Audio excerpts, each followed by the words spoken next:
Now we'll go through it in order. Come on. He's right up there at the beginning of the active agenda, so we'll be pretty quick, I hope. It's cold. All right, everybody, welcome to Sunnyside City Council regular meeting for today, Monday, February 26, 2024.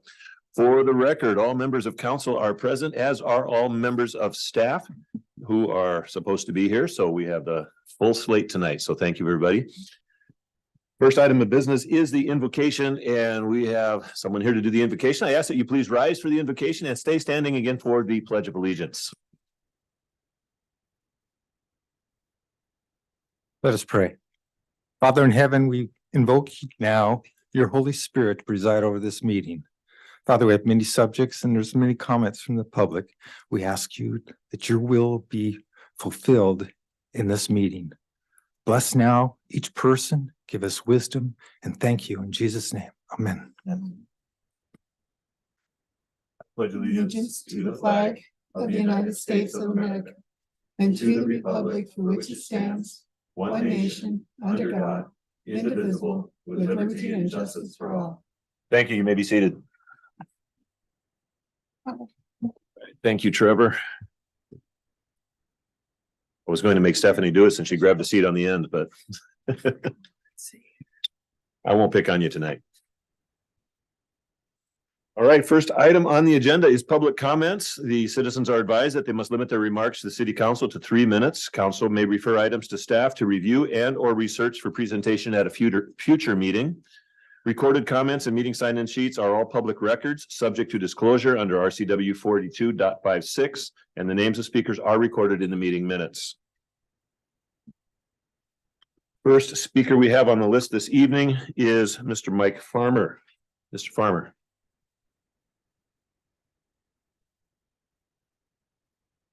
I will be yielding my time to other speakers tonight. If somebody goes over, I would also respectfully ask that you change the rules and let them speak tonight if somebody goes over the 3 minutes. Thank you, sir. Council, we have a request to suspend the rules. Normally the request comes from council. Is there any consideration of this? I think that 3 minutes is sufficient for any one person. I don't think we need to suspend the rules on that. Mr. Deputy Mayor? Go to 5 minutes. I don't think they need to go to 5 minutes, you guys? I agree with 5 minutes. It's fine. I agree with 5. I was gonna say that too. Okay. All right, Have some- rules are suspended. We can go to 5 minutes on this. So citizens, please be mindful though of the 5 minute limit. We do have a number of people who want to speak this evening, so let's give everybody an equal chance. All right, Mr. Farmer has spoken, and next name on the list is Ms. Sharon Dolan.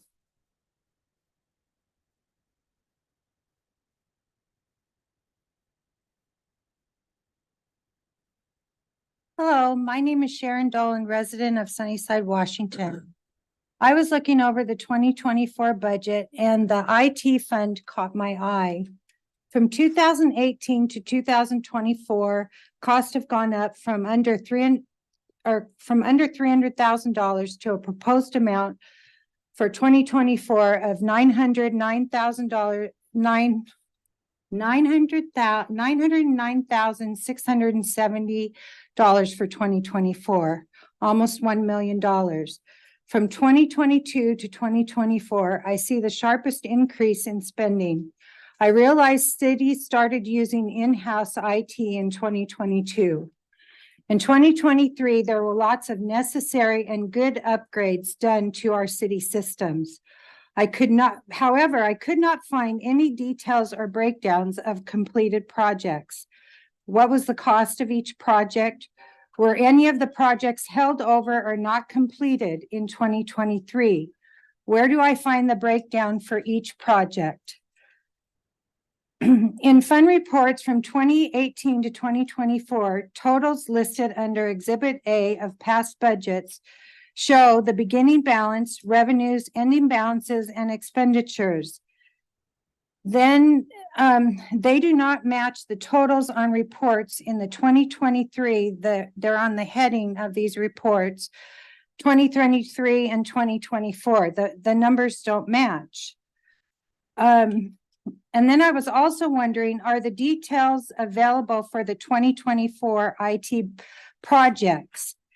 I couldn't find any information, and there was a little blurb at the end of that budget page that said some of the things that they wanted to do, but there's no details when projects will start, what they will be, or the details about what they are. I looked at the Yakima IT budget because I was curious and could see more detailed information on revenues, expenditures, completion dates, and projects. I'm not an accountant nor a finance person. I'm a tax-paying citizen in Sunnyside. There is a need for more transparency. So when someone that is concerned about the financial well-being of our city doesn't feel like they have fallen into an ever-deepening rabbit hole. There's a small group of us that have been attending city council meetings for a year. We all have had different concerns. These concerns brought us together. Many of our concerns have not been addressed. We are still concerned about the financial well-being of Sunnyside. The finance director has invited us many times to come in, and she will explain and answer any questions. Jameson, I am taking you up on that offer and will make an appointment. Respectfully, Sharon Dolan. Thank you, Ms. Dolan. And I was just about to say that we have a finance director, and Ms. Horner has offered many times to meet with people. And so I'm sure she would be happy to make an appointment. And I saw her taking notes. And so I'm sure she will have all of that information at hand when you show up for your appointment. So thank you. Next name on my list is Monica Niemeyer. Ms. Niemeyer. Yes, Monica Niemeyer, Niemeyer.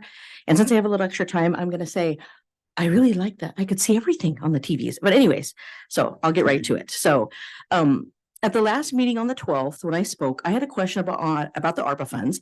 And then since I had some time left over before my 3 minutes, I brought up questions I had on the water fund well upgrades that were discussed in the January 8th council meeting. While the ARPA questions were not answered, I did receive a response from the service administrator director about the well upgrades, and she did clarify on parts of my questions, and I thank you for providing that. I do apologize for the misinformation in my questions in the last meeting, and I would like to take this time to clarify my concerns and explain what prompted those questions. The service administrator director wanted to add clarification on how the $65,505 for the well upgrades were going to be paid. And this is in the January 8th meeting. Quote, our water balances do not have a lot of money. Our balance is low. In order to afford this required upgrade, we did have to take the $130,000 from the water tower for right now. And as we get into the year, we can look into the budget.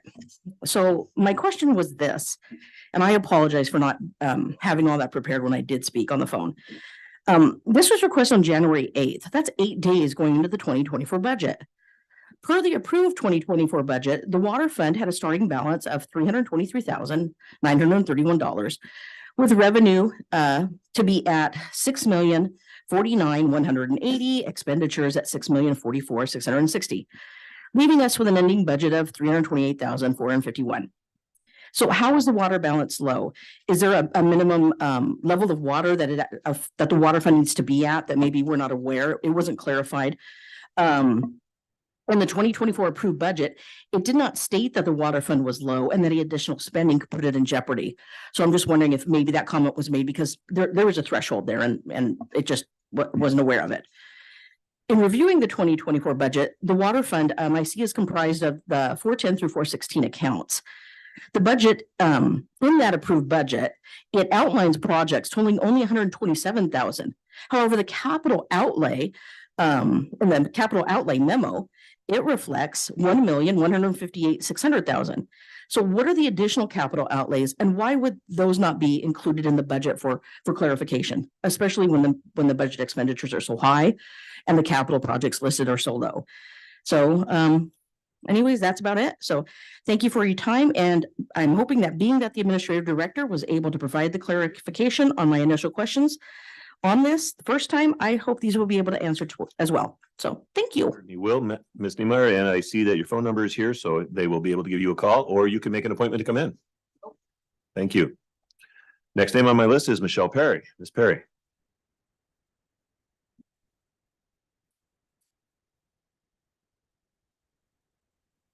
Good evening. My name is Michelle Perry. Thank you, Mr. Mayor and members of the council. Thank you for your time. I have a couple of concerns I'd like to address. The first are the actions taken at the last official meeting resulting in the termination of the city manager. I am shocked that only a couple of you had any questions, concerns, or comments. There were 3 new board members who had no comments, questions, or concerns. Council members who keep talking about transparency. How can you not have anything to say about a decision this big at the first meeting after you were sworn in? During council comments, a member stated it was a long thought out decision. When and where did those discussions happen? It makes the community wonder if there are some backdoor deals being made behind the scenes with possible OPMA violations. Especially when you see several council members attending events regularly together, which raises my next concern. I was appalled when I saw members of this city council protesting outside of the Sunnyside School District against the levy. Even if you personally disagree with something, you are now a council member and it reflects back on the whole city council. A school levy helps our community and the students in our schools. The city should be supportive of the schools, not against them. Are you against our schools? This constant divisiveness is hurting Sunnyside. As public officials, you no longer get the luxury of saying whatever you want and doing whatever you want, because you now represent the city of Sunnyside. So think before you post on social media, send an email, text, or show up at an event. The people of Sunnyside are watching you, and perception is everything. Thank you. Thank you, Ms. Perry. Next person, Tom Dolan. Mr. Dolan.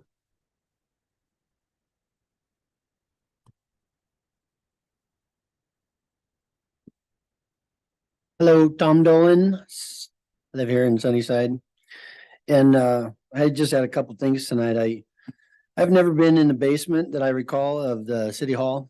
I'm told the servers are down there and we're running our own show down there. I would like to see us get back with Yakima County or YV-COG.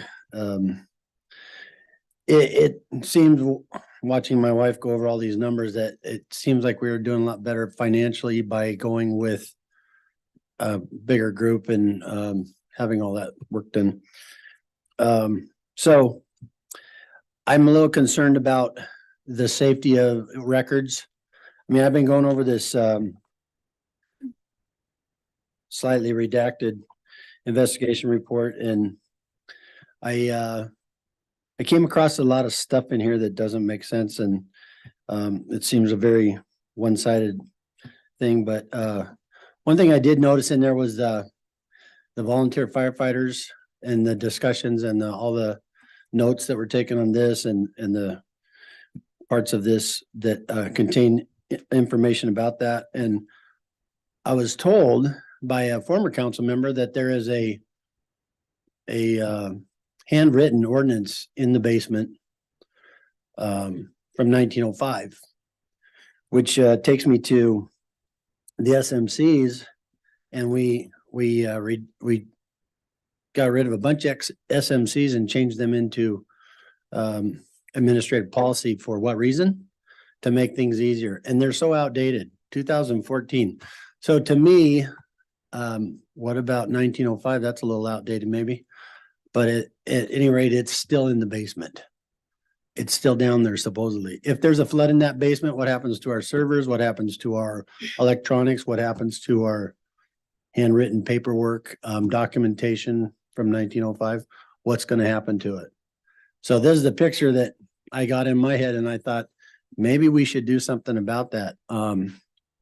There was always a sealed room for all the ITs over at YV Tech and everything at Sunnyside. When I was on the remodel over there, we built rooms that were specifically designed to be safe rooms for all this information and technology. And I don't understand why we would put that stuff in danger by putting it all in the basement. And with that, I'd still like to request that our council, or my council, initiate a forensic audit. Thank you. Thank you, Mr. Dolan. Next person is Mr. Jim Stevens.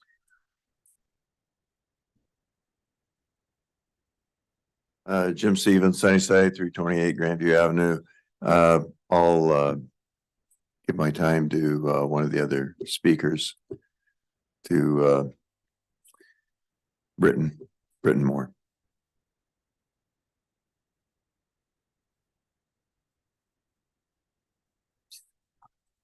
All right, Britton Moore is the next name on my list. Ms. Moore.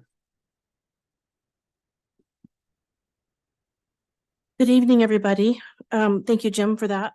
I want to first thank everybody on council, whether we agree or disagree, for your dedication and time to the city. I know that being on city council takes away from your family, from your businesses, from your kids.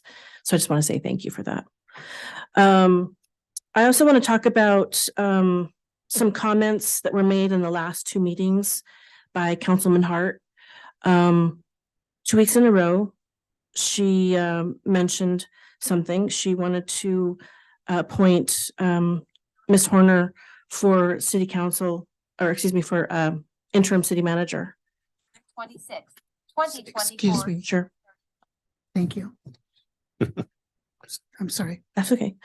She wanted to nominate Ms. Horner for interim city manager because, quote, she's someone who knows where the skeletons are buried. So 2 weeks in a row that was said, and then it made it to the Yakima Herald. I think considering that the last year, the discussions about finance and budgets and money, it's a little indelicate to say something like that. I don't know if I should be happy that you made our case for us or upset that the indelicacy of something like that is just absurd. I just ask that maybe we be taken seriously about our concerns about the money and the financial health.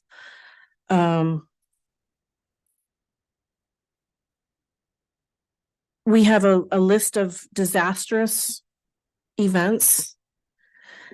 Our previous city manager, though a nice person, doesn't mean that she was great with making decisions, especially with finances. We have a city pool that's in desperation.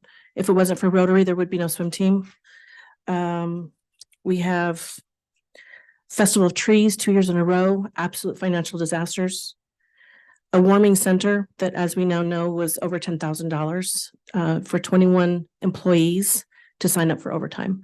Although a great idea came from the heart, was a good thought, but it was not executed properly. So no, I wouldn't put a price on someone's life. That wasn't what my comments were about. But absolutely, we could have had volunteers from all over the city that would have gone in for no cost at all, had we been asked.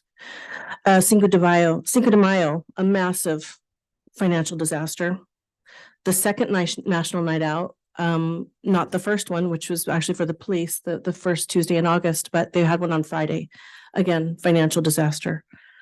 Water department and our airport, massive amounts of overtime.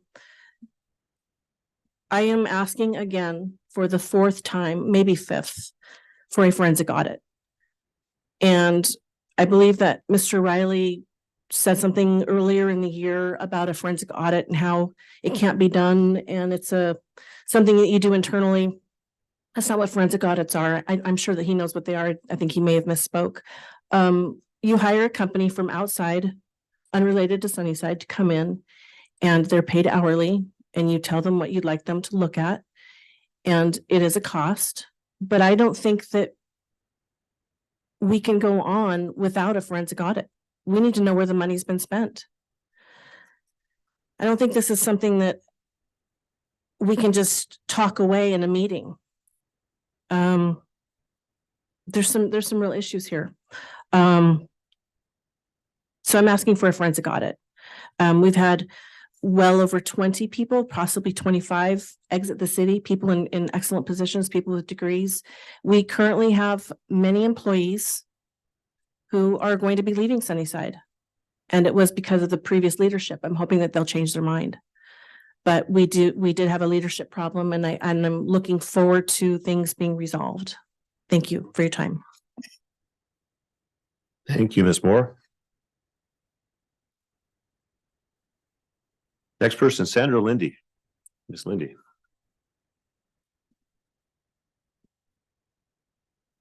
Sandra Lindy, and I live near Sunnyside. But this I consider my town, as you know. I just wanted to let you know of a meeting that I came from, and it's with the Catholic Charities. They are going to be doing a new low-income housing property, and they literally want input from our community. It was an excellent meeting. I left it on there, so it's still going on.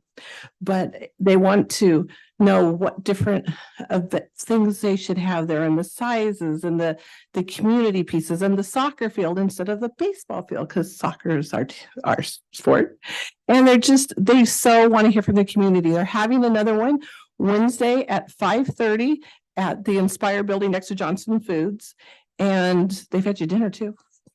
And I would just encourage anyone in our city to go and listen and give input, because they want to do a lovely place. It's going to be over by where, well, I guess you already know, over by Heartlink's building. And I am so excited that this is another thing in our community. So thank you very much.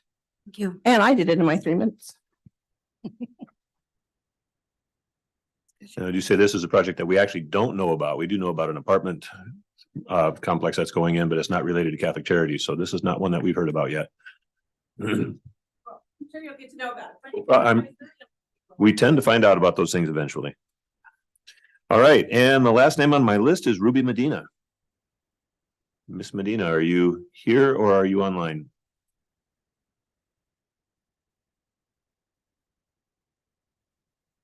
Last person to sign in left. Huh. Okay, well, she somehow got here to sign in. All right, well, thank you, everybody, for your comments. I wanted to remind you that we do take notes. And although sometimes it seems like we're not paying attention, we are doing research on this and we try to come up with answers to your questions. And sometimes we don't have the answers to the questions. And so we have to dig a little deeper then, and it takes a little more time. So. Right. Our next item is the consent agenda. Consent agenda consists of the following. Approve the minutes of the February 12, 2024 regular meeting. Approve payroll vouchers numbers 119452 through 119460 and wire transfers as listed for $708,061.97 for the period ending on February 10, 2024. Claim vouchers. Approve claim voucher numbers 108516 through 108548 and wire transfers as listed for $222,961.18 for the period ending on February 9, 2024. Approve claim voucher numbers 108549 through 108619 and wire transfers as listed for $224,102.99 for the period ending on February 16, 2024. Council, is there any item that council members wish to remove for discussion? I do have a question. Mr. Galvin.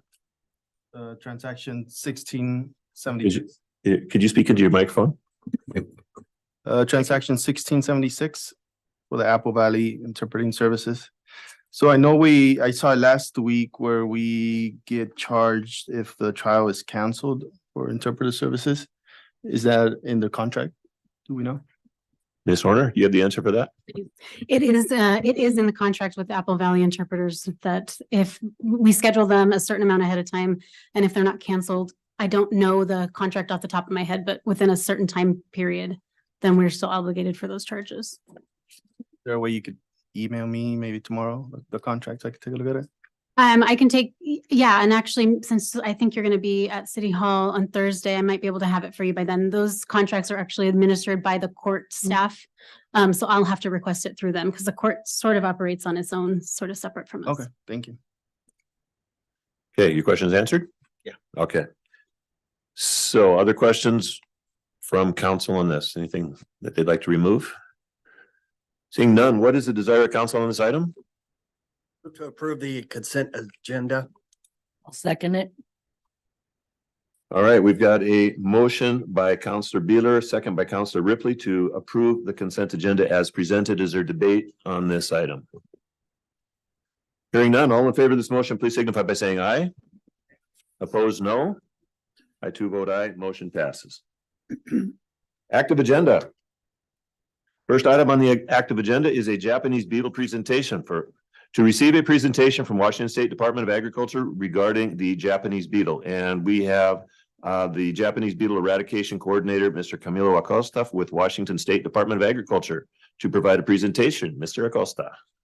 Fantastic introduction. Thank you. Yeah, it's quite a title I have. I know it's I prefer not to say it a lot of times. Do you want me to just let you know when to switch slides?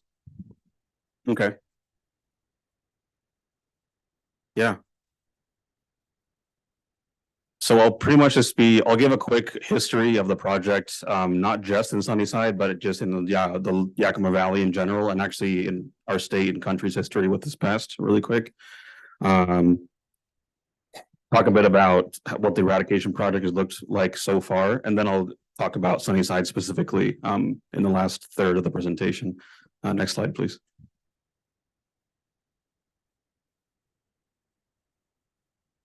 So Japanese beetle, it's a scarab beetle. It's a highly invasive pest native to Japan and Southeast Asia. It feeds on over 300 species of plants. It does so by skeletonizing the leaves. So it'll actually eat the flesh of the leaves and leave just kind of the veins. So it leaves kind of a skeleton looking leaf. The larvae are not innocent. They also cause some destruction by feeding on the roots of turf grass and ornamental plants. You can see the life cycle there. They spend most of their time in their 1 year life cycle. They spend most of the time underground as that larvae or grub.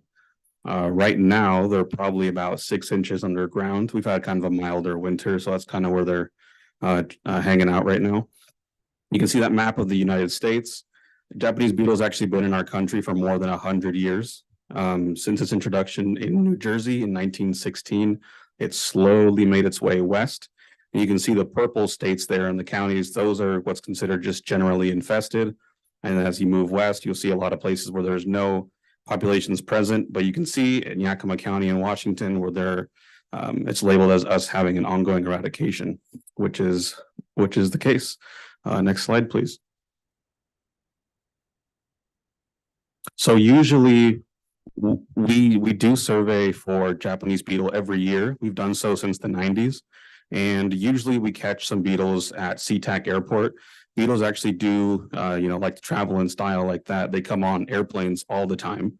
But those detections aren't usually associated with an established population. That is until in 2020 when we had a statewide trapper come down from Spokane and actually just put a couple of traps out in this area. And our first Japanese beetle we caught for this eradication was in Sunnyside. And from there, he put out a few more traps. And as he was taking them down during the season, he caught 2 more in Grandview, right along Wine Country Road in that rose garden right there. That's kind of across from the McDonald's. So 3 detections in 2020, and that kind of let us know we had to expand the project by a lot the next year. Next slide, please. So in 2021, we put out more than 900 traps in the Grandview area and caught 24,048 beetles. Okay, so this is from about May to October, we trapped these beetles. You see the circles on this map represent how many beetles are at each of these trap locations. And you can see there's a very clear kind of what we call a hot spot now. It's that center area where those circles are huge. And that's because in those traps, we were catching 300-400 beetles per trap. So after catching 24,000, we knew that an eradication was very much justified. Next slide, please. So the next year, we established this 49 square mile treatment area. This is our first year of chemical treatment. We treated just over 2,000 properties of the 3,500 that we needed. This was mainly focused on residential, city, and school district properties. And what we treat specifically is turf grass areas with this chemical treatment. Next slide, please. In 2022, so that same year, because we hadn't treated the previous year, we're still gonna see beetles. And in 2022, we caught just under 24,000 at 23,944. You can see kind of the same area there in Grandview, with those circles, still just highlighting that hotspot.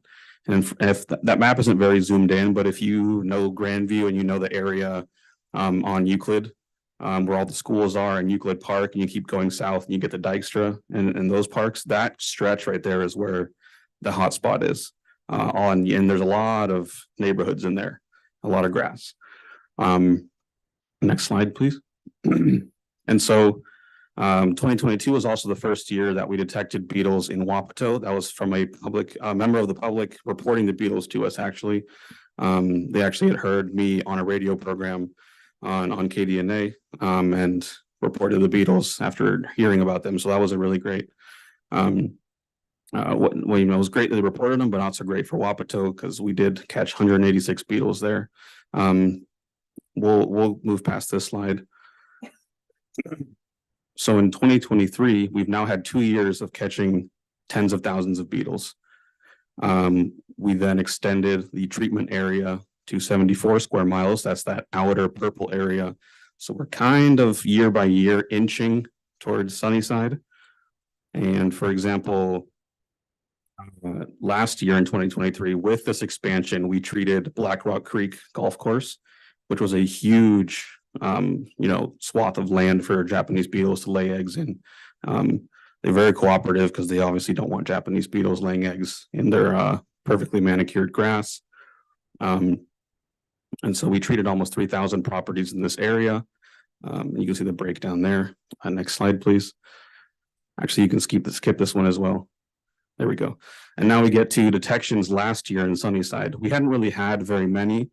We had maybe 1 or 2 historically in Sunnyside, within city limits at least, but now it's a different story. We actually caught, I believe, 18 beetles at these detection sites. So those little beetle symbols are places where there were traps that caught beetles.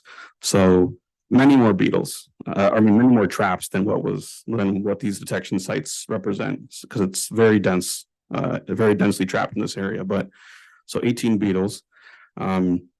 We follow a criteria when we're expanding our treatment areas and quarantine areas every year, where if we catch 2 or more beetles in one of these square mile grids, we consider that area for treatment / internal quarantine. Okay, so Sunnyside very much a candidate for the treatment in internal quarantine. Next slide, please. So you'll see this is a map of our planned treatment and quarantine area this year. This is what I've been referring to as kind of the Grandview area grid for a while now. Total out of this grid, Wapato and Pasco now as well. We're looking at almost 12,000 properties we're looking at treating for Japanese beetle. And that includes Sunnyside this year as well. You can see Sunnyside is that perfect rectangle there.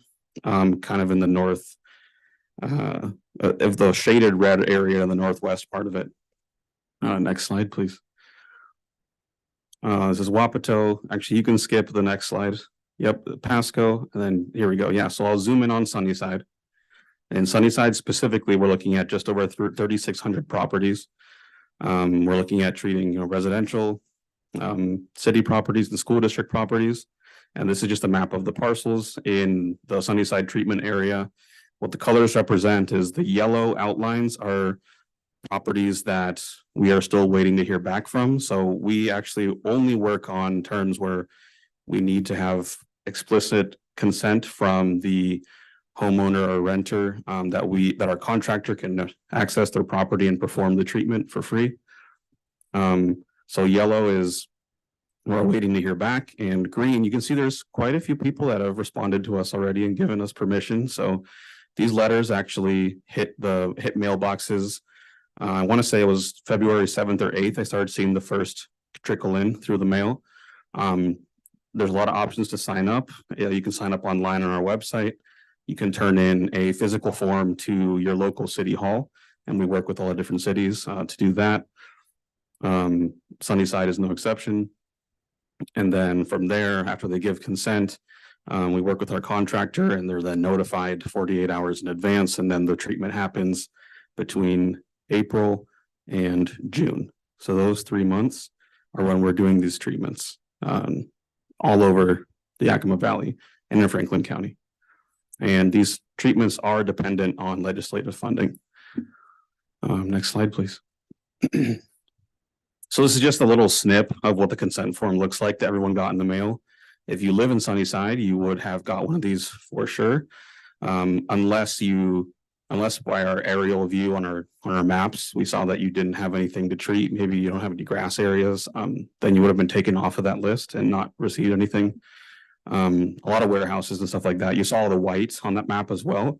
That's all properties that have nothing to treat, no grass or anything. So, like I mentioned, you can go hand in a form to City Hall, physical one. You can sign up online, or you can sign up with one of my staff as we attend events in the city and stuff like that. And pretty soon we'll be knocking on doors in the month of March, going door to door like we've been doing in Grandview and Mapton for a couple of years.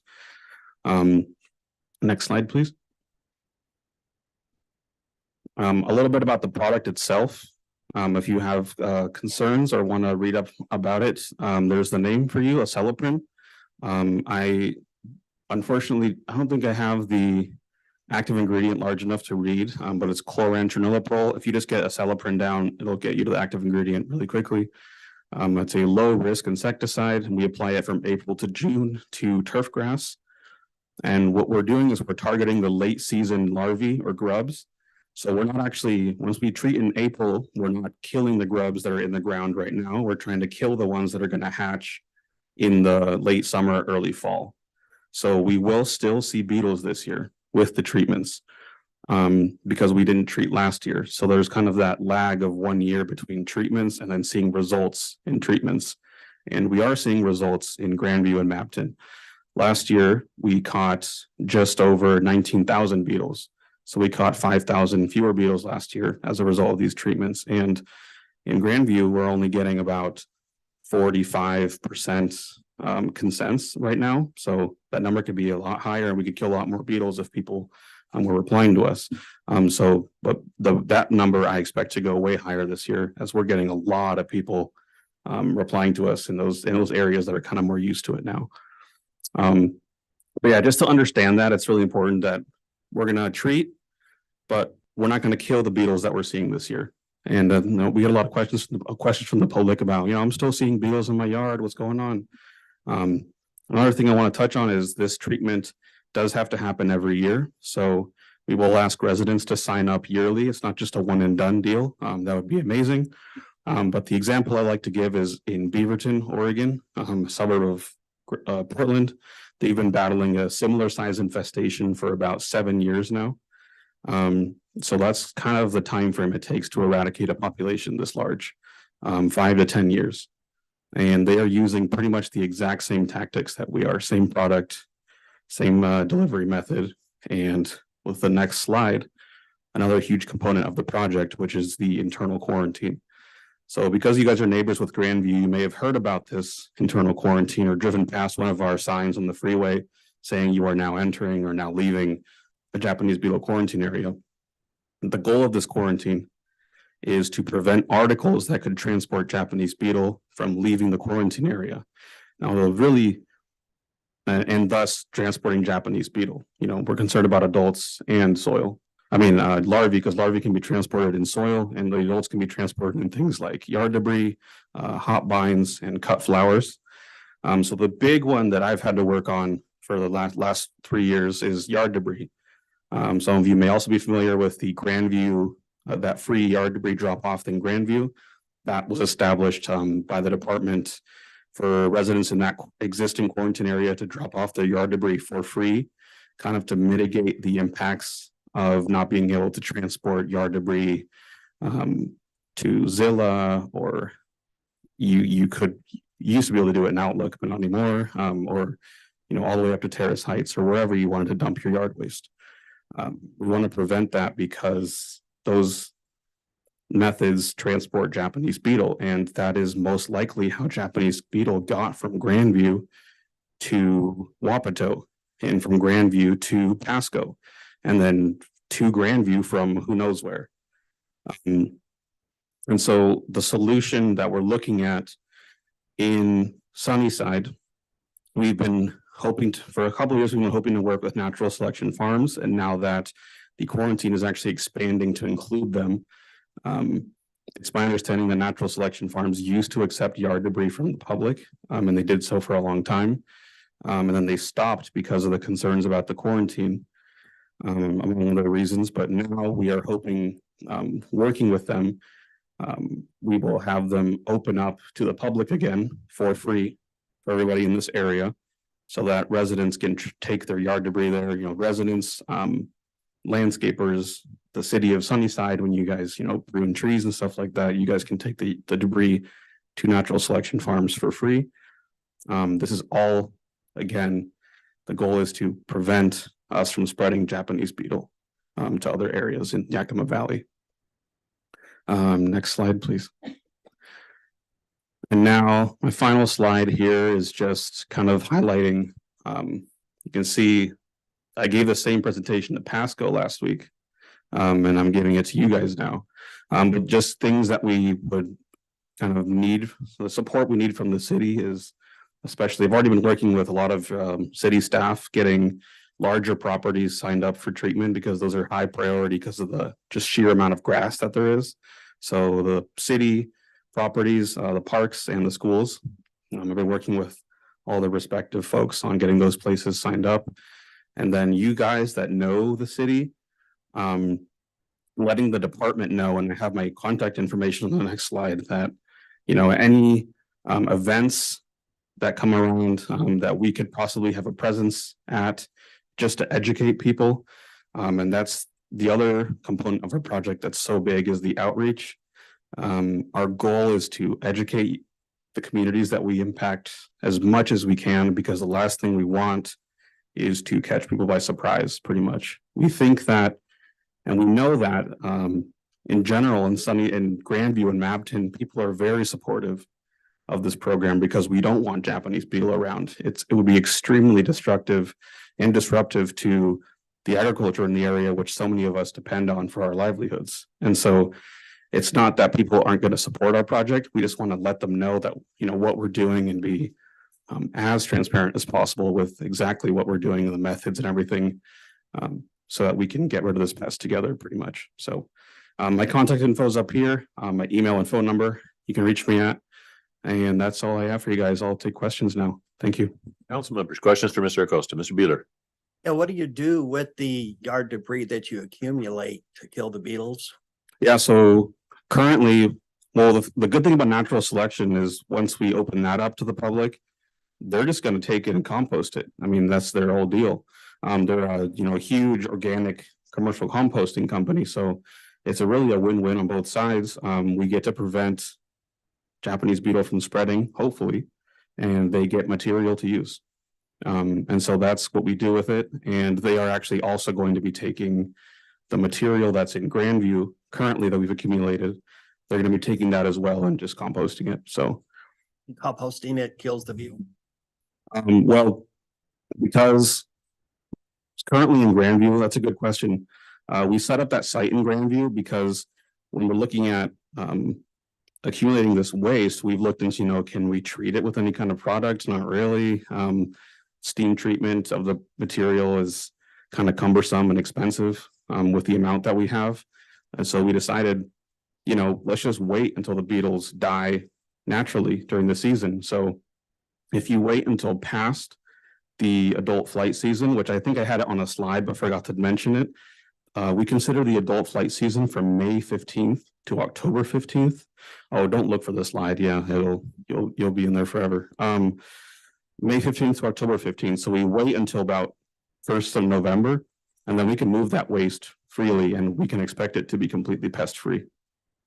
But also, yes, the composting process, especially with a huge company and the way they monitor things, it would kill the beetle grubs, the temperature that it reaches and the turning that they do. But something that we can't really rely on, like backyard composting, because they don't, you know, measure the temperature as meticulously and turn it and stuff like that. It actually, in some cases, creates a much better habitat for them. So, yeah. Their questions. Ripley. What do people do who don't have pickups, to haul the stuff off? I Yeah. usually put mine in my dumpster, and that's probably how they go from city to city. Yeah, that's a larger, long-term problem that we're gonna have to tackle right now. This is at best gonna be a pretty short-term solution while we're actually just getting the eradication started in Sunnyside. The Pasco infestation, we caught 5 beetles in Pasco, for those that don't know, and what we're hoping to do there is eradicate the beetle just right off the bat because the population's so small, but also a much smaller area where they also don't have waste separation. So we're kind of experimenting down in Pasco with, the local waste company, if we can get in with them and hopefully establish some kind of different route where they can separate that waste, like the west side, people do on the west side of the mountains. That would be ideal, but it's financially, it's quite an undertaking. But that is a very good question. And right now, it's, we're offering these free services as kind of the best mitigation we have at the moment. But I do understand that it is very difficult for people that, maybe the people that are elderly, or you just don't have a pickup to transport that waste. It is difficult. And the only thing that we can say to people when they ask that question right now is try as best you can to keep that waste on site. And no, that's not feasible or aesthetically pleasing or anything like that. But right now, that's the best solution, is to keep it on site until we know that adult Japanese beetles aren't flying around anymore. So that October 15th date and after. That's the plan right now. Okay. Further question? Ms. Vasquez.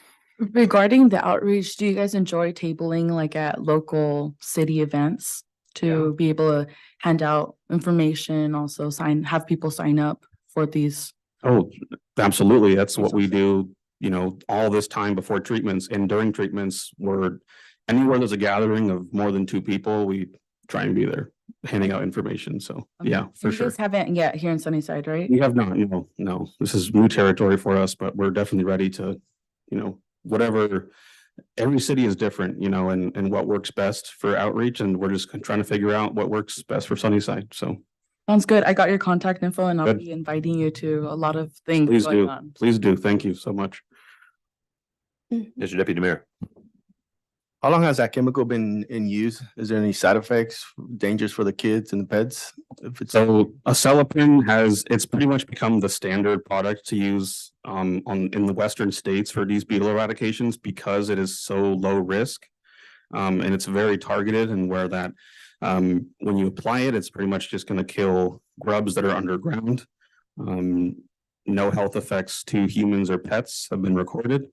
We worked pretty closely with the Department of Health to come up with a frequently asked questions page regarding the health effects of acelepryn.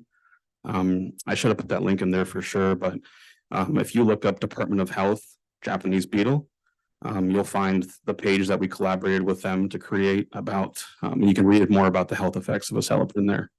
But thank you. Yeah. Anyone else? You talked a lot about giving permission. I don't know, there may be more than one person out there who, like me, had that letter sitting on the appropriate spot to be returned. And then, of course, it may have been a Super Bowl party, or it may have been something else at the house, and that letter has now disappeared. How do we go ahead and give you that permission to go ahead and treat our property if we have lost that letter? That's a great question. So the thing with those letters is you can pick an extra copy up at the at City Hall. We leave some extra copies there. But if you want to do it online, we will also be sending a reminder. So you'll get another letter if you haven't given permission, and those letters will probably be coming out first or second week of March. Just a reminder to those that haven't signed up yet. And the reason we're reminding you and sending a letter again is you get a 5-digit PIN there, and that's what you need to use to go online and give permission, because we give everyone a PIN so that, we can't be signing each other up for treatments, stuff like that. So you can sign up yourself. You can also call, I should have put the hotline up as well, but you can email me or call me and I can provide you your PIN again. Usually we get a lot of calls to our hotline, asking for the pins, because that happens, you know, Super Bowl party and looks like spam or whatever. So that's not a problem at all, calling us and getting your pin and instructions or just asking questions. Yeah, we encourage it. Just look up the WSDA. Yeah. Program, and that'll give us the number, that'll give us contact information. Yeah, the website's also there at the bottom, agr.wa.gov/Beatles. Okay.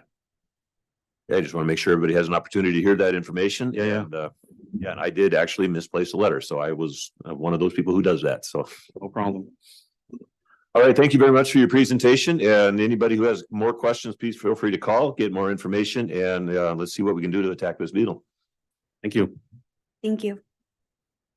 Next item on our agenda is item B, interim city manager agreement. Consider approving a professional services agreement between the city of Sunnyside and Police Chief Rob Lehman for the position of interim city manager. And Mr. Acting City Manager, who do we have on this one? I will pass this over to our Administrative Service Director, Ms. Horner. Ms. Horner. Thank you, Mr. Acting City Manager and Mr. Mayor and Council. We did work with Police Chief Lehman this last week regarding putting a contract into place for these for him to take on the role of interim city manager. In addition to still remaining as police chief, he does have a commander that he would like to sort of put as an interim senior commander to provide a little bit more pay to take over some of those responsibilities. But Chief Lehman was comfortable with an additional $4,000 per month and then $1,000 for that senior commander going forward. So the contract we put together is a 3-month period that's extendable up to 3 times for 3-month periods. So basically this contract we could keep in place for a full year without bringing it back should we need to. And I'm pretty sure Chief Lehman was not willing to go any longer than that at this time. So I'll let Chief comment. If you have any questions for him, you're welcome to ask. Chief Lehman. I'll stand for any questions. Questions for the police chief? Ms. Hart. You said that they're $4,000 for the chief. And then another $1,000, this is per month, for a senior commander to help out at the police department, correct? Correct. Okay, so that's why there's the $5,000. Okay, so and of course, this is a short term, so you don't have to get too far out there. So are you really comfortable with that? Do you think that's going to actually work for you? I think so. And it's really important to me that the senior commander, he's going to be taking on some additional duties. It's important to me that he be that I look out for him in this scenario as well. So. Okay, very good. Further questions, Mr. Deputy Mayor? You plan on working like 50% at City Hall and 50% here at your office? Probably more 30% here and 70 at City Hall, probably, or 60-40. It's probably gonna be more time at City Hall. Okay. Other questions? I'd just like to thank the chief for stepping up. We appreciate it. Thank you. Absolutely. Yeah, and I would like to add to that. And is the contract including a guarantee that he will be able to return to his job as police chief at the end of this? It does. It guarantees his ability to return to that job. And it does allow for termination at any point that the council does appoint a permanent city manager. Then we won't have to wait for the end of the contract period or anything to put him back. Excellent. And again, Chief, I do very much appreciate, as Mr. Beeler said, your willingness to step up and take on this task. What you are doing here is extremely helpful in providing stability for the city. And department heads know you well and trust you. So you are very well respected. And so I appreciate your stepping in and helping keep the stability. But also the fact, and I don't know, I'm sure you've thought of it, but you are actually saving the city a great deal of money because the contracts we're looking at interim city managers at a cost of $20,000 plus a month. And that was a little painful to think about. So that also, I appreciate that very much as well. So no problem. Thank you. If there's no more questions, what is the desire of council on this item? Move to approve the professional service agreement between the city of Sunnyside and Rob Lehman for the position of interim city manager. Second. All right, we got a motion by Counselor Beeler, second by Counselor Hart to approve the professional services agreement between the city of Sunnyside and Chief Rob Lehman. Is there debate on this item? Hearing none, all in favor of this motion, please signify by saying aye. Aye. Opposed, no. I too vote aye. Motion carries. And Chief will start tomorrow as interim city manager. So you'll walk into your post council meeting with the leadership team and go to town, sir. And Raul is now breathing. I do want to express my gratitude to our Public Works Director Sanchez for stepping up for 2 weeks. This was foisted upon him rather quickly. Yes, he was planning on being here for a week while the former manager was on vacation, but this was not something that he was anticipating turning into. And you stepped up with a great deal of decorum and class, sir, and I am very grateful for that. Thank you. Item C, amending resolution 2024-10. Consider approving a resolution amending the prior resolution 2024-10 for correction and formatting purposes. Mr. Deputy Mayor, is this yours? No, I won't. I was working with the city attorney and he suggested a few changes to it. Okay, well, I'll let you start with it and we can turn it over to the attorney. How's that, sir? What one is that? Get to it. I guess it's just a resolution amending like it says, the wording and some formatting on the resolution that was approved 2 weeks ago. And that's all I have. Okay, we'll ask our acting attorney this evening to if you have any comments, sir. My only comments is that Mr. Riley, after having reviewed the council resolution, thought that it did not strictly comply with the RCWs for a council manager form. And so he suggested the change on the termination language and the 30 days suspension of Ms. Alba. Okay, council questions or comments on this? Ms. Hart. I'm just curious, was there any changes in the language from what was presented at the 2 weeks ago? So the fourth whereas is new. You want to look at that? Let me pull it up here.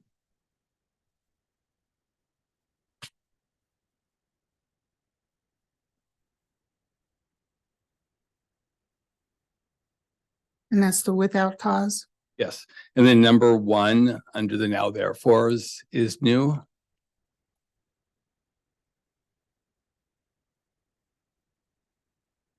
And then the last section, which now becomes section 3, we inserted that she would be removed effective March 14 and her suspension went in February 12th. That language is new.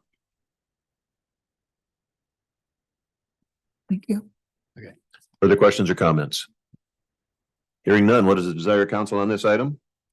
Move to approve. I'll second it. All right, so we've got a motion by Deputy Mayor Galvan, second by Councillor Ripley to approve a resolution amending prior resolution 2024-10 for correction and formatting purposes. Is there debate on this item? Hearing none, all in favor of this motion, please signify by saying aye. Aye. Opposed, no. No.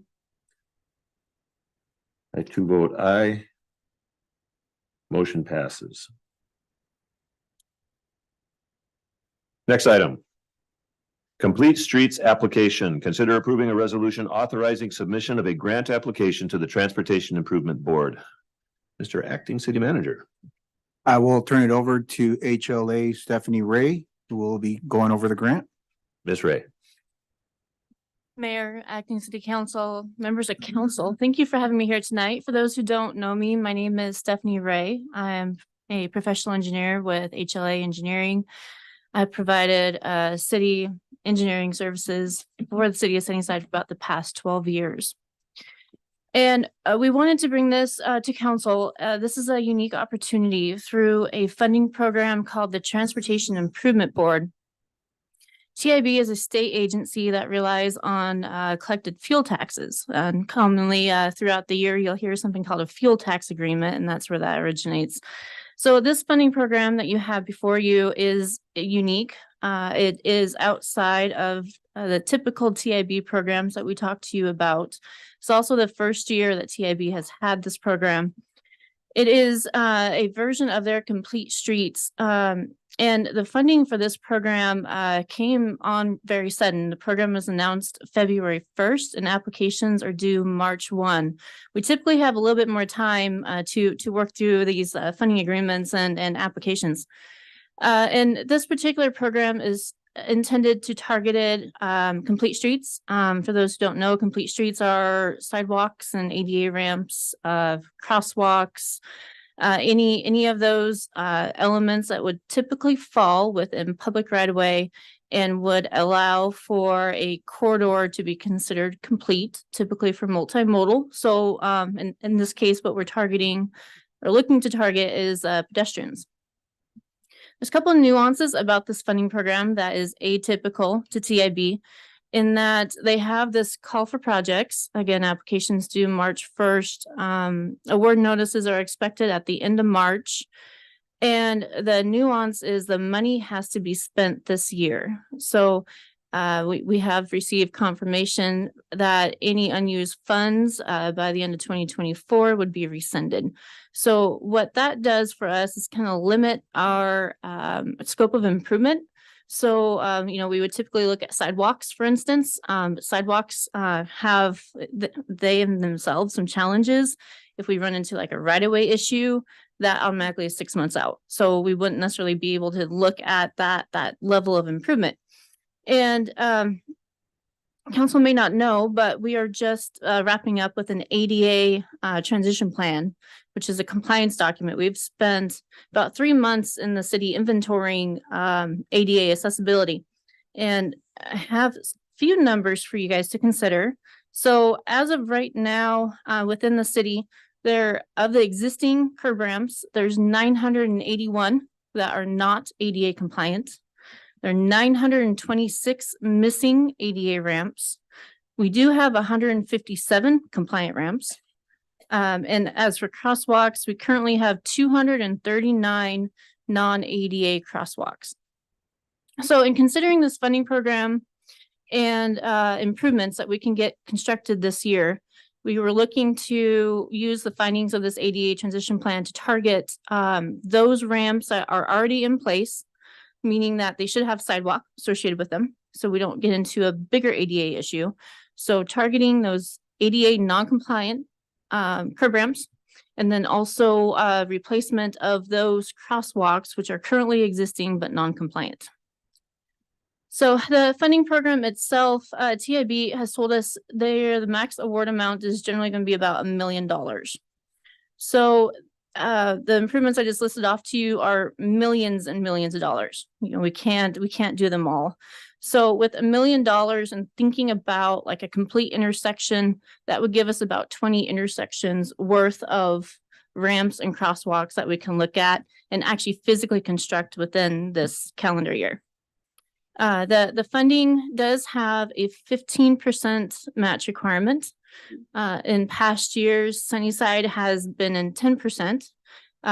We understand from TIB that the city of Sunnyside just exceeded 1 billion in evaluation, which consequently it raises your match requirement to 15.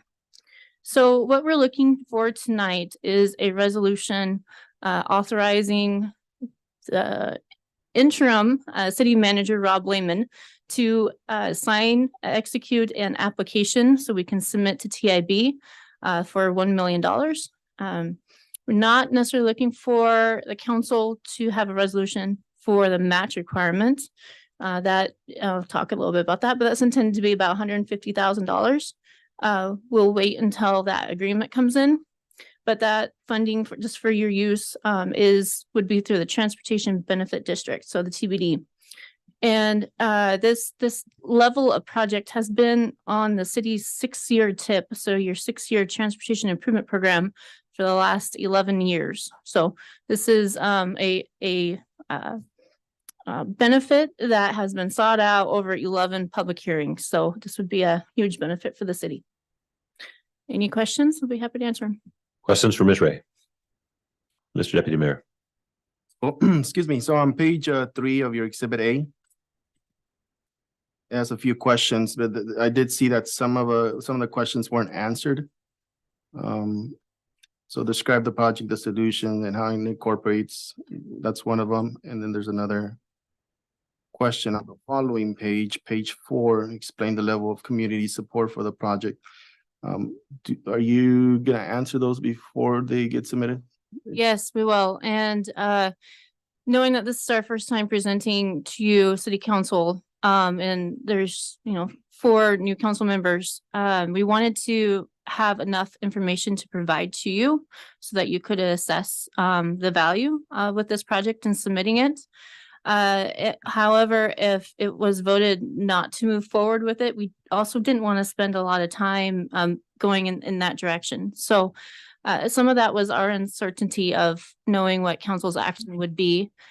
Typically, we would have this filled out, but again, we've only had about 30 days or less to move forward with this. So the expectation would be, this is an online application. It'd be complete. The application would follow the cost estimate, which I prepared. And then it would be transmitted to Mr. Lehman for signature before submission. Okay. Other questions? And just as a clarification, I'm sorry, didn't raise my hand, I'm sorry. And it has been on the city's 6-year plan, street plan to take care of these things. So we've looked at it a number of as a council as a whole, we have looked at it, and the Public Works has studied this quite a lot. Yeah, that's correct. On the city's 6-year tip, the project reads a citywide ADA and ramp replacement. What has not been known is the number of ramps and non-compliance and the amount of ADA work is needed within the city. And we're just now starting to pull that information together. Mm-hmm. And so what the 6-year tip is not, how do you want to say this? It's not confined to an actual physical locations, because there's just so much work that we can't confine it. And just to reiterate, this application would just be trying to focus about 20 intersections. So that's the only difference, is the location between what we'd have in the application and your 6-year tip. Thank you. Yes, sir, Mr. Deputy. Let's give somebody else a chance. Ms. Fausto? Yeah, so just for clarification, since believe the applications are submitted should be submitted by the 1st, correct? And then we would know if our application is successful by the end of March.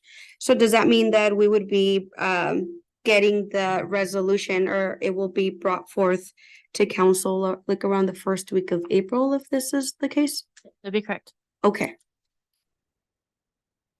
Anyone else? Just the Bueller. submission doesn't mean we have to go through. It just puts our name on the money. Yep, that is correct as well. Thank you.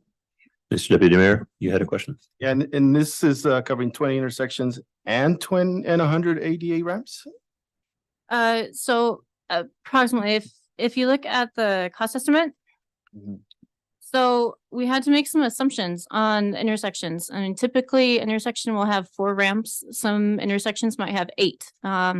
We would really be wanting to focus around those high trafficked areas, especially schools. And not that all the city is important, but we can't do it all. And we have to formulate a competitive application. So what we're looking for right now is around 76 curb ramps. So I will change that in the application. And then you'll see pavement markings in there as a lump sum item. And that's just how pavement markings are paid for in WashDOT land. But that would generally be approximately 80 plus crosswalks, assuming 4 per intersection. And the pavement markings would be thermoplastic as opposed to paint, meaning the thermoplastic should last for several years. The paint you have to repaint every year. Thank you. So a couple of questions that I've got. First of all, thermoplastic, isn't that a little slippery? Good question. The type that we'd be going with is thermoplastic type B. Those are already pre-cut. It'd be very similar to all the markings we've done on Yakima Valley Highway. They generally have just a little bit of a rough surface on them because they're very thin plastic. You heat up the asphalt, you heat up the plastic, and so it does resemble some of that roadway contour. The slipperiness is very consistent with that of paint. And then the thermoplastic does have those glass beads in there, so it does have a little bit of texture to it. All right, I'm thinking of this because I know we've got a lot of kids riding around on their motorcycles in the summertime, and I myself hit one of those last summer and thought I was gonna go down and wasn't even accelerating at the time, and I don't want somebody to dump over their scooter, their motorcycle, and get hurt just because we've got these really cool looking crosswalks. Purpose of the crosswalk is not to bring more people into an ADA ramp need. So that's where I'm a little concerned. Also, our TBD fund balance, do we have the balance to cover this match portion? We do have a certain amount of TBD. We have a pretty good amount that comes in on an annual basis, and most of that is earmarked for capital projects. And so we work with HLA on what specific things they want to do with that. And so we would be able to make that work out of the current TBD. Out of that fund, okay. All right, further questions? Hearing none, what is the desire of council on this item? Move to approve the resolution authorizing submission of a grant application to the Transportation Improvement Board. Second. All right, we got a motion by Councilor Hart, second by Deputy Mayor Galvan to approve the resolution. And do we have debate on this item? Hearing none. All in favor of this, please signify by saying aye. Aye. Opposed, no. I too vote aye. Motion passes. Move ahead. Next item, item E, City Manager Recruitment Report. Continue discussion and review of proposals for recruitment services and provide direction to staff. And Mr. Acting City Manager. I will turn it over now to Human Resource Manager, Ms. Navarro. Ms. Navarro. Good evening, Mr. Mayor, City Council. Just to pick up from where we left off last week, I have received an additional proposal from Prothman. We had reviewed the two previous proposals that we received, one from GMP Consultants and one from the Harrison Group. So I believe Jackie placed a copy in front of everyone this evening of the proposal we received from Prothman. This one is for a recruitment service for a city manager, which will take approximately 10 to 14 weeks. The total recruitment cost for Prothman is about $19,500. And that is split up into 3 payments over the 10 to 14 week process. They, as well as the other 2 consultants, cover the outreach and advertising to recruit for this position. They will perform the preliminary screens on all qualified applicants, and then they will present to City Council and staff the final candidate so that we can identify the top 3 to 6 candidates for final interview process with the City of Sunnyside. Questions for Ms. Navarro? Go ahead, Mr. Deputy Mayor. I was really I'm impressed. sorry, Mr. Beeler. I was really impressed with the cities that they've already done and the paperwork. And the history that they've been around. So far, this is the one that really got me looking. Yeah, they the cost. They are the experts in their field for sure. So yes, ma'am. Mr. Deputy Mayor, you had a. Yeah. So I know that just one of them hasn't responded, right? Colin? Colin Basinger and Associates, I believe is the last firm we're waiting on. And I believe they were the firm that the city utilized in the last recruitment for city manager. Last two. Okay. And so, yes, we haven't heard anything back from them. As of yet. Okay. Ms. Fausto? It wasn't a question, it was just a comment. Were you talking about GMP Consultants? Is that the one that stood out for you, Councilor Bueller? That the first one? No, this one. The one is, oh, okay. So we've currently got Harrison, correct? Correct. And then Prothman and GMP. Those are the 3 that we've heard back from. Okay. Further questions or comments? Do we have a reasonable expectation that Colin Basinger is going to respond, or do you have any inclination there? I do not, but I can reach out tomorrow morning and see if they're interested in responding at this time. Okay, so we're not, It says that we're continued discussions and review of a proposal, so we're not necessarily having to decide on someone tonight. However, I would like to get somebody working on this as soon as possible. So if we can get that information back as soon as possible, and hopefully by our first meeting in March, I would like to have council be able to vote on one of these companies to go with and get that process started.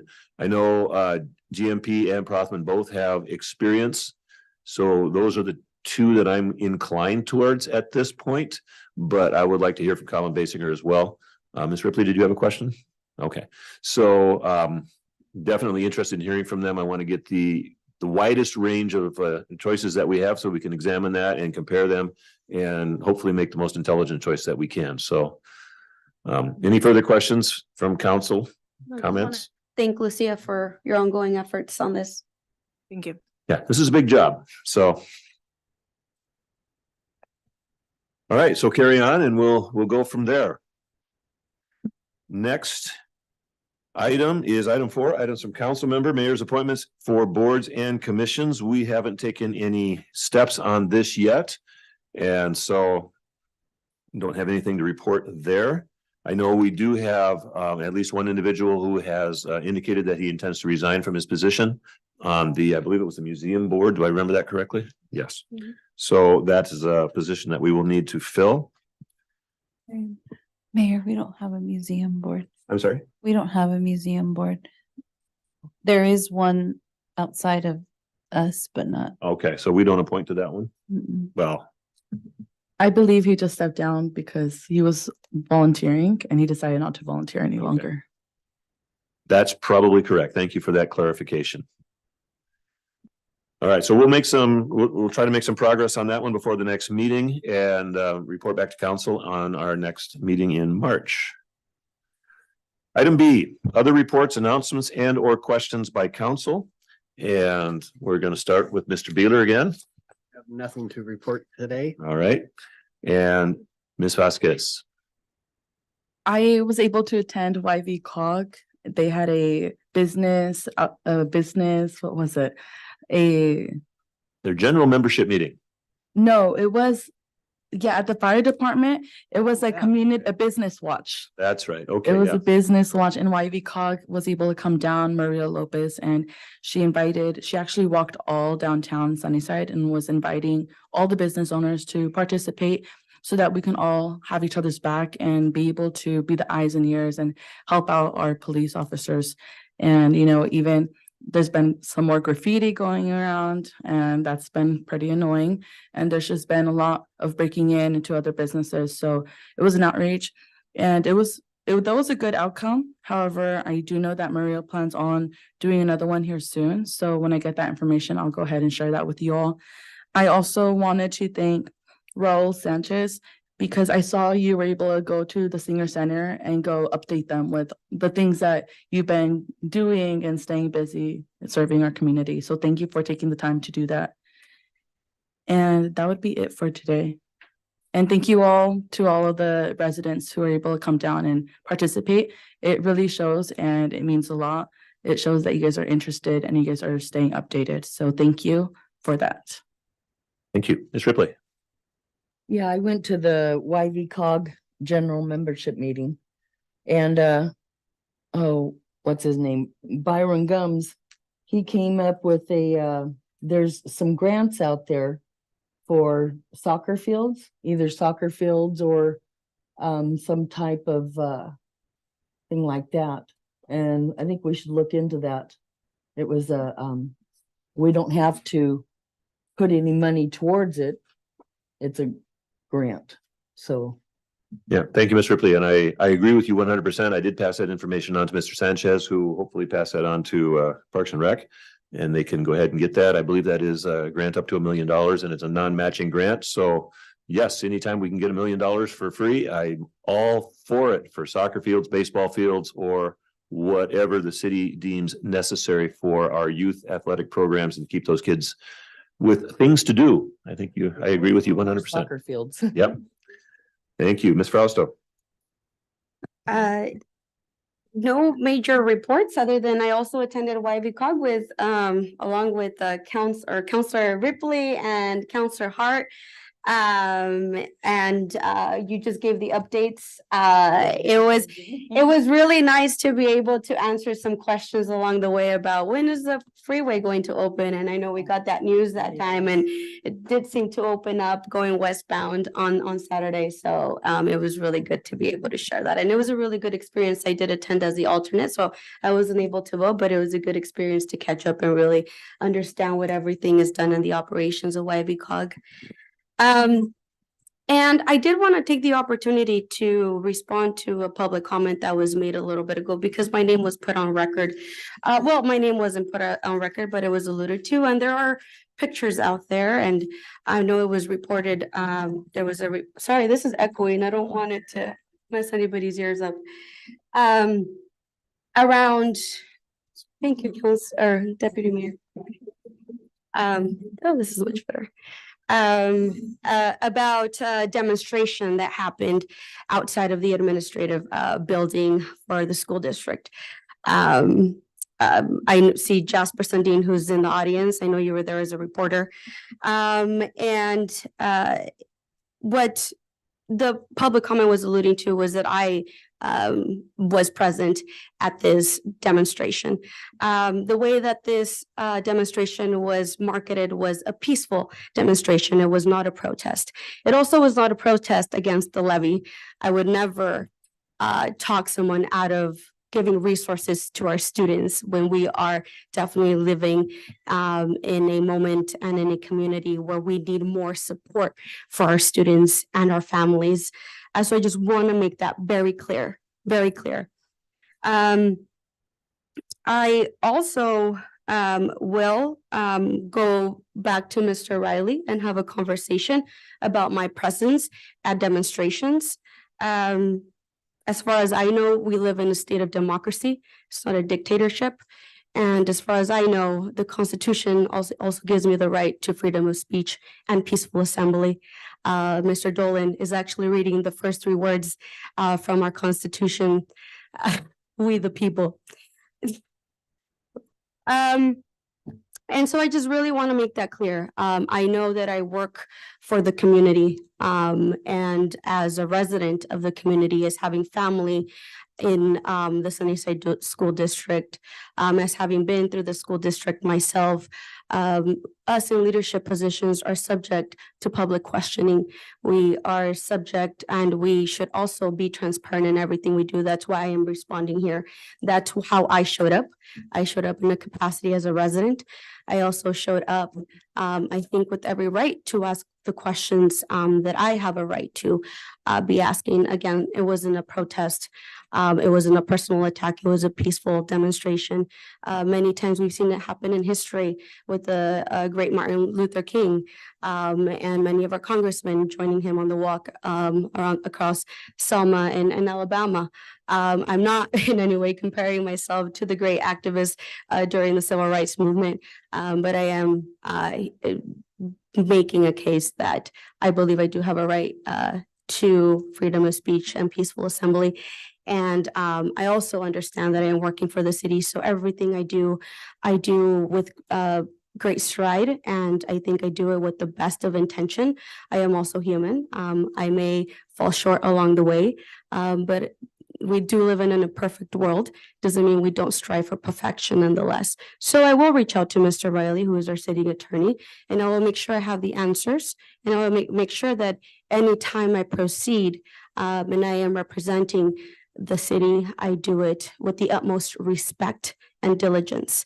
So I do appreciate that public comment, and I do appreciate the floor, because I also wanted to explain myself and my position. Thank you, Ms. Fausto. Mr. Deputy Mayor.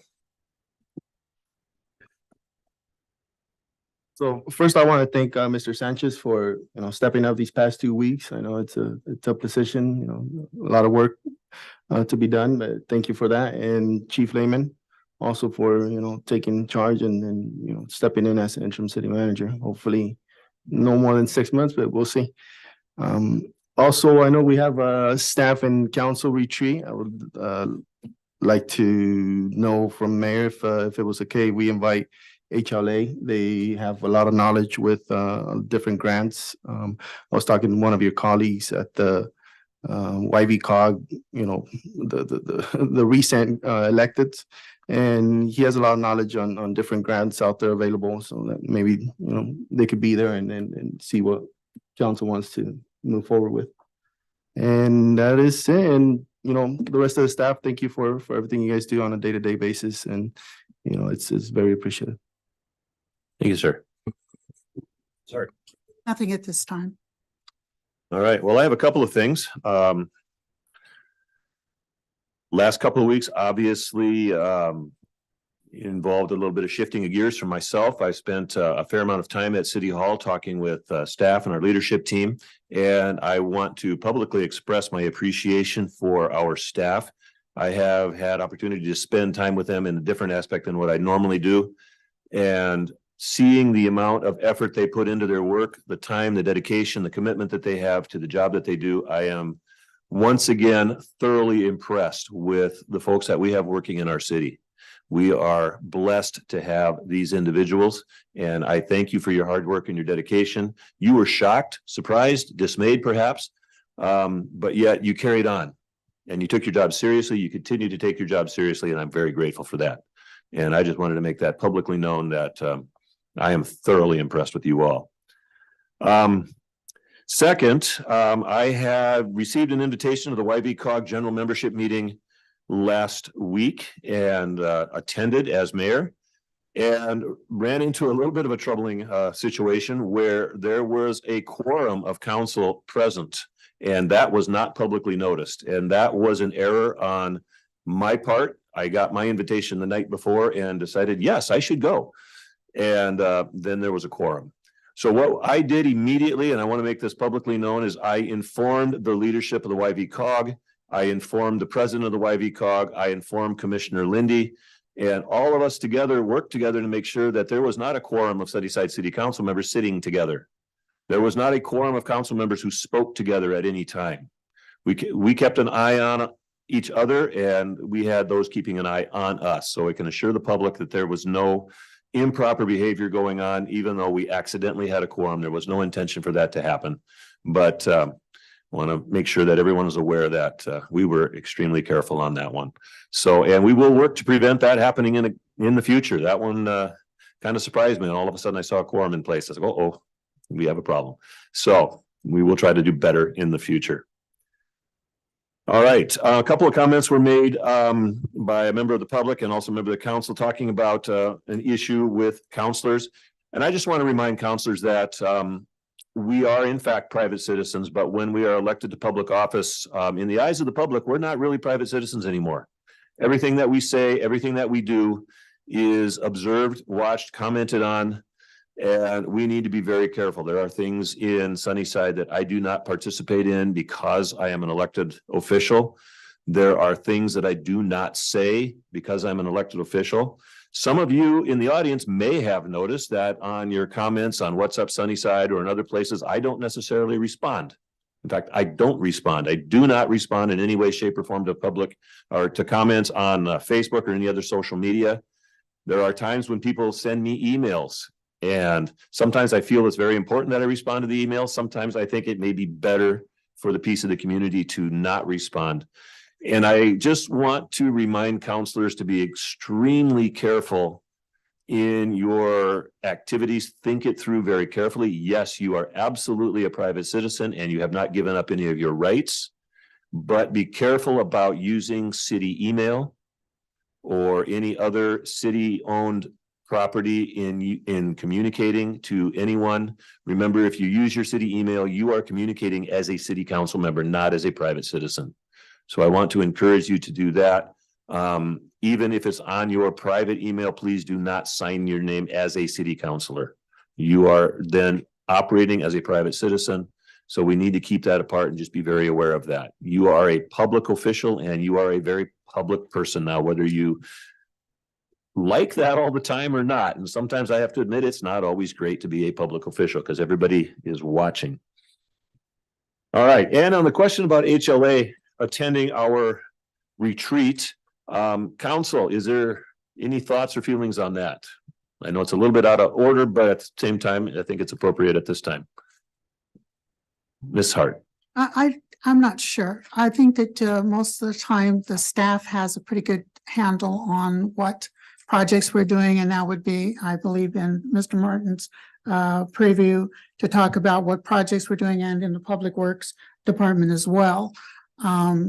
So it might be, unless they want to give up their time, a lot of this could be redundant, is what I'm thinking, to have her come down and go over projects that these two folks already know about. I don't know if they would think that they need the extra explanation by having her here or not. I'm not really thinking that that's necessary because as interim city manager Raul Sanchez said on Saturday to among the senior citizens at the Senior Citizen Center, he gave a very, very good outline of all of the projects we've been working on and those that are coming up that we're working on. So I don't know, it could just waste your Saturday or Wednesday night, or, if you had to come for that, because they do know what the HLA is doing for us. Thank you, Ms. Vasquez. I think we should ask if they're willing to attend, because I believe that their expertise and experience could be very beneficial for them to show up and be in this meeting. Okay, well, let's take a pause for a second and talk about the purpose of this retreat. Staff has asked for this retreat, and I'm going to ask Ms. Horner to remind us again why staff feels that this retreat is important. So, thank you, Mr. Mayor, for the opportunity. Staff got together, and because we have various members new to the council, we wanted to revisit with you guys what your actual priorities are.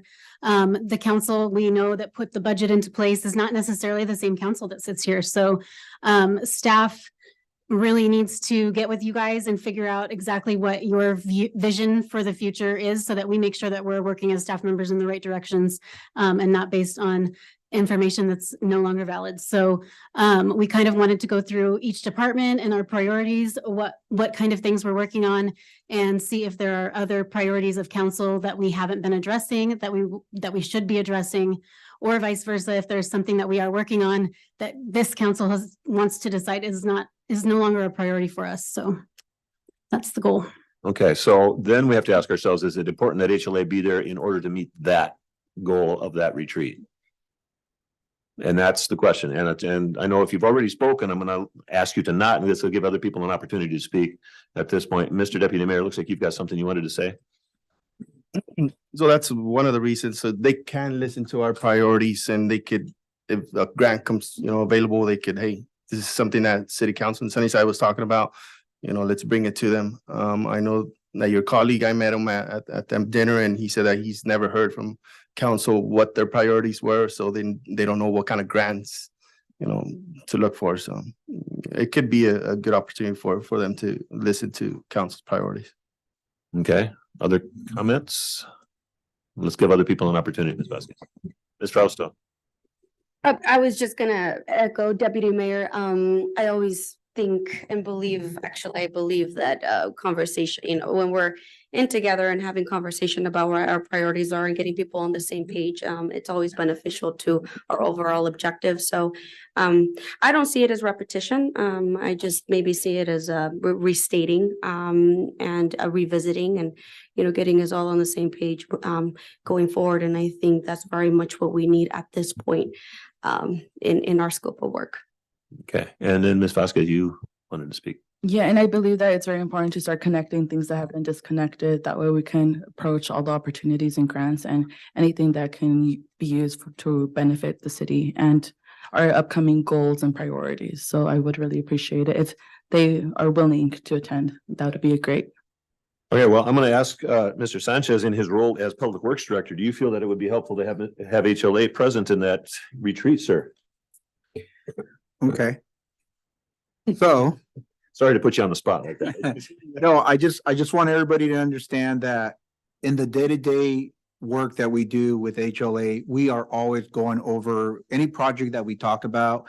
We will work with them also, and they're very knowledgeable. Once we come up with a project, they will also tell us what's available out there to help us with the project. So that is something that is always ongoing, no matter what the project is. whether it's an emergency or whether it's what we were talking about, the 6-year tip or something, that they're always working with grants. And so, in that sense, I guess I feel like if we're just going to be going over just city projects and things like that, I feel like I can address that. And then if we need something else, then like I said, either I'm already have the answer that they are already probably going to provide because we work closely with that, or we can get that. But that's just my opinion. All right, further questions or comments from council? It sounds as if the general counsel has no objection to having HLA present. So I guess we can, if it's okay with Ms. Ray, to take up another day, then you can be at the table. I'm sure that you know everything that Mr. Sanchez has shared with you. You know everything that Mr. Martin has shared, and are working closely with all of them on all of these projects. But it sounds as if council would like to be able to hear from you as well. So we will inform you of the date. We have not picked out a solid date yet, but we're working on that one. We have an email and we will get that out within the next couple of days. I just saw that I had an email today and I haven't responded to the clerk on that one yet. So we will get to that. I know I have a preferred date, but we'll see if where I fall in that. All right. Item C, upcoming council meetings, and that is the purview of the clerk. Okay, March 4th is a workshop. We'll be discussing stormwater rate analysis, water system plan, and review the agenda process about receiving comments after each item, and then discuss ordinances that have been repealed and how we can view those on code publishing. March 11th is a regular meeting and you'll be taking action on the 2 items you're discussing at the workshop. And I went ahead and added the city manager recruitment. So hopefully by then we'll have the other proposal ready for you. And that's all we have for now. And then whatever date you decide on the retreat. All right, thank you. And council, I want to remind you that if you have items that needed to be added to the agenda, please make sure they get to the clerk or interim manager on Wednesday before the meeting. So if the meeting's on Monday, get it to them on the Wednesday before. All right, next item is item from department heads. Mr. Acting City Manager. Okay, I just want to let you know that yes, on Saturday I was as acting city manager to go speak about city projects at the senior center, and it was a great time. We went through all the projects that we have current and future projects that we have coming, and there was a lot of questions. That was great. And then after that, we had a great lunch, so it was a good time. Right. Thank you, sir. Chief Layman. I see you started on this end today. Okay, change things up a little bit. In the last 14 days, I just wanted to give some stats. 338 incidents, 143 traffic stops, 21 arrests, 18 criminal non-traffic, 15 criminal traffic, and 43 traffic infractions. Right now with the foundation, we're starting to talk about maybe some type of a meal giveaway at Easter time. I know we did one at Thanksgiving and Christmas, and they were huge successes. We weren't even able to serve everybody. So we're working on getting a meal package put together and trying to get that price where we need it, and so we can serve the most people as possible. And then I think as we go down, the grant you're talking about is the RCO grant for the parks. And I think that's going to be brought up down the table a little bit. We've got an email going amongst, I think, just about most of city staff. So we've been talking about that. So yeah, that's all I have to report right now. All right. And I'm just gonna say our attorney, because Howard just seemed a little bit informal. Nothing to add. Okay, thank you, sir. Chief Holbrook. All right, good evening. Just a couple of updates from the firehouse. We year-to-date call volume is 582 emergency incidents, 148 of which occurred in the last 14 days. As my pride and joy I always like to report. As of today, we have 944 hours logged in training, or logged training hours, which is pretty remarkable. Like I said, I mentioned at a former meeting, I believe it's become an internal competition from some of the staff members to pursue training and up their numbers, and it's worked out to our and the city's benefit, that's for sure. Other big item is we just got confirmation this morning that we will receive delivery of our new pumper Monday, March 4th. So the plan with that is we'll have some probably a week or two of in-service training to get our staff familiar with it before we put it in service for emergency response.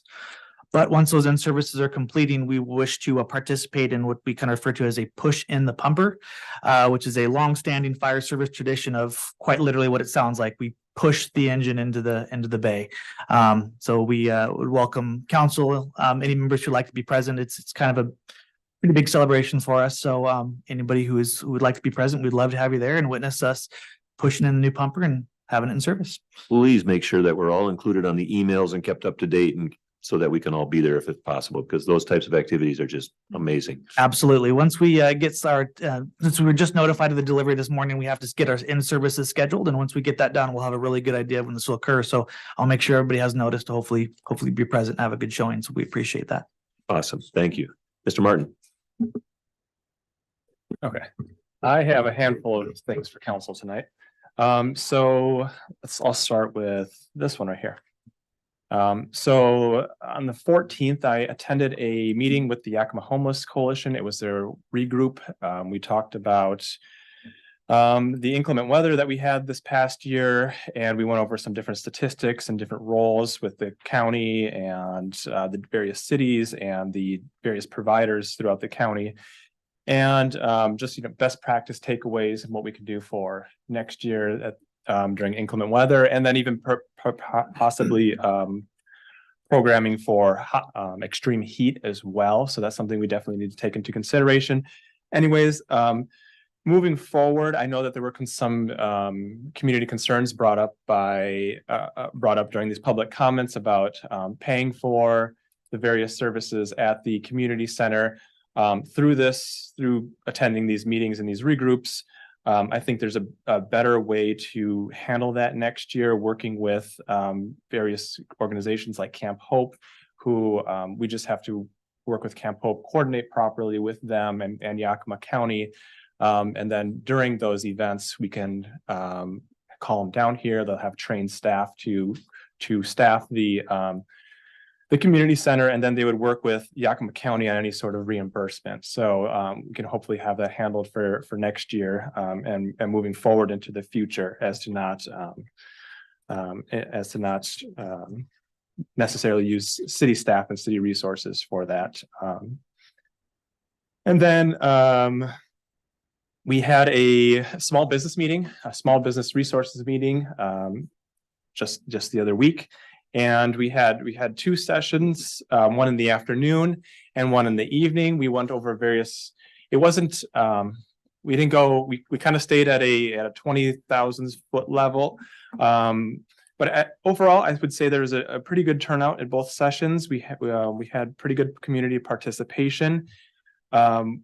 We handed out different resource packets on different things that were available to small businesses throughout the area, different partners that they can partner with, and then different resources that the city offered, and kind of brainstorming some future ideas on what we would like to do. But I think there's definitely some interest and opportunity to expand on this kind of resource, I would say, small resource fair, and expand it to something bigger, and maybe try to group in Grandview and Granger and maybe the Lower Valley, because there are a lot of people who were very interested in some of the things that we were talking about, and we had some people reach out to the city in regards to, will we work with the National Finance Literacy Coalition? So they want to come to Sunnyside and teach about financial literacy to different businesses and individuals around here. So that's just something that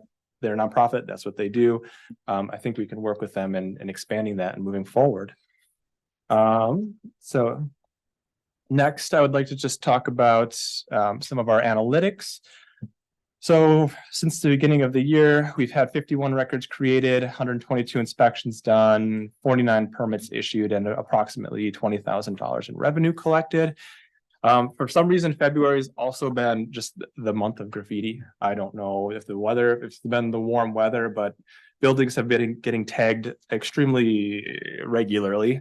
And we're painting them out the best we can when we get to them. We're also trying to get compliance from property owners, and that's always an uphill battle. So if we want to talk about that, I would love to talk about that at our retreat, and what we can do to maybe address that a little bit, because there are some struggles when it comes to graffiti, and I would definitely like to get your feedback on that.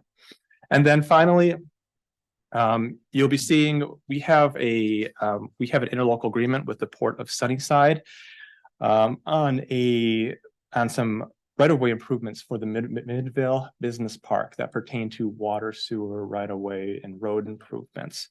It's part of a larger curb grant that the city has received for the development of the Midvale Business Park. You will be seeing that invoice come to you. It was approved in the previous. It was approved for this budget, but it is in the sum of $950,000. And it's part of this overall project that improves a portion of right of way going to the business park. The Port of Sunnyside also has an obligated amount as well. That's, I believe, about $1 million. And the city is partnering with this in order to receive the curb funding for the infrastructure and utility improvements in this area. So it's part of the overall grant and loan package. So you see a large thing like that come through. That is what that pertains to. I'll also attach the interlocal agreement as part of that when you see it for the next council meeting. Thank you, Mr. Martin. And that's all I have. Yeah. And we have our Administrative Service Director, Ms. Horner. Oh, I'm sorry, we were going to talk about, I headed the RCO stuff off to Stephanie if you wanted. Oh, I'm sorry, Ms. Horner, if you'll wait for just a second. Ms. Ray. Hello again. I came having no items for council and I now have 3. So the first item, and Councilmember Ripley, thank you for bringing that up about a grant opportunity through RCO. RCO is a Recreation Conservation Office. And a number of us have been looking into that grant. RCO does have several grants throughout the year, depending on the type of monies that they have and how they want to kind of orchestrate that. The particular one in question is for outdoor facilities and athletic. And this particular opportunity is interesting. There is $12 million statewide, and each region of RCO, if you will, has an allocated amount. So we are in the southeast region of RCO. This region extends generally over to Walla Walla, and includes the Tri-Cities. Within our region, with all those counties, all the counties and cities will be competing for only $1.3 million. And so what that means is they might award one project in the $1 million range, or they might award several in the $50,000 range. The particular improvements that was brought to us are for the Tina North Park, and specifically soccer field improvements are approximately $100,000, and then also pickleball improvements, and that could be a joint project with a local Rotary group. The pickleball courts are about $400,000. So generally we might be at a $500,000 application, and which is 50% of the entire monies allocated for our region. So going to be very competitive. The other information for council is this RCO money, it does have the strings of typical RCO, where this funding used in the park would secure that improvement for perpetuity, meaning that if you put in a soccer field using RCO money, you generally can never remove that soccer field. You can convert it into a different athletic use, but subject to the approval of RCO. So soccer is popular, in 10 years and 30 years, if the favorable for soccer fields fall out, you want to do something else with the property, you're looking at a baseball field.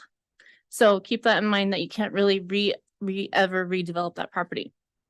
And so the initial application is coming up. We've collectively thinking about submitting for that initial application. There's no commitment from council to accept it. And in fact, it's a two-tier application process. It's very robust. And so after this initial, we'll know if this is a competitive opportunity for the city of Sunnyside to move forward. There are quite a few other grants available for soccer fields that don't have that same level of strings attached. For second items for the retreat, we are happy to assist city staff. We work with Raul, Mr. Sanchez, and Mr. Martin on a daily basis, and happy to assist them and talk about grants and any questions that may occur. So just let us know. And the third one is there was comment about a Catholic Charities development coming in early on in the council meeting. And as of right now, no formal application or information has been provided to the city on that development. It is intended around Outlook, but like I said, we don't actually have anything to really talk about yet.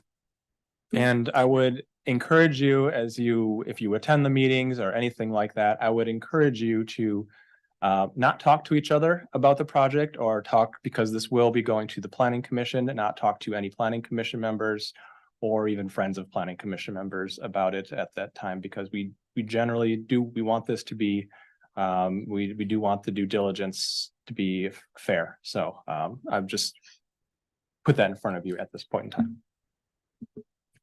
All right, thank you. Thank you. Is that all of that? Okay, and as I recall, don't we have a skate park that is also under that RCO obligation that we can't move that? It's on the park between Sunnyside and Grandview. Yes.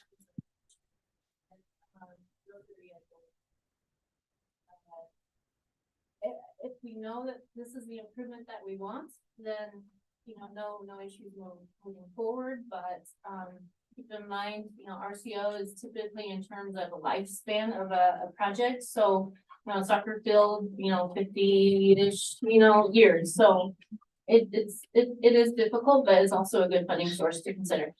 All right, thank you. All right, Ms. Horner. Thank you, Mr. Mayor.